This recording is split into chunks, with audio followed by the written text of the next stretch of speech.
आज अल अलीम स्कूल गुलबहार सिस्टर में ट्रैफिक कवानीन से आगाही की तकरीब मुनक्किद की गई, जिसमें एसपी रियाज खान, डीएसपी गुलाम हैदर और ट्रैफिक एजुकेशन इंचार्ज आसिफ रज़ा ने शिरकत की। इस मौके पर आसिफ रज़ा ने स्कूल के बच्चों को ट्रैफिक से आगाही और कवानीन समझाए। एसपी रियाज ने भी बच्चों से खिताब किया और बच्चों ने भी भरपूर हिस्सा लिया।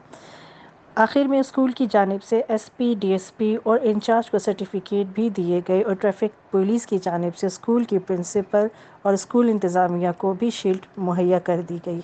कि रॉन्ग साइड कभी भी ओवरटेक रॉन्ग साइड से नहीं है, लेफ्ट साइड से जो है ये ओवरटेक नहीं करना जब भी आप बदौरान ड्राइविंग। हाँ,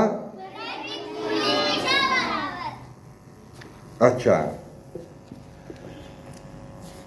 ये अंकल ने आपको कुछ बातें। छोटा सा गिफ्ट दूंगी जो कि इनके लिए काफ़ी तो नहीं है, लेकिन हमारी एक छोटी सी कोशिश है।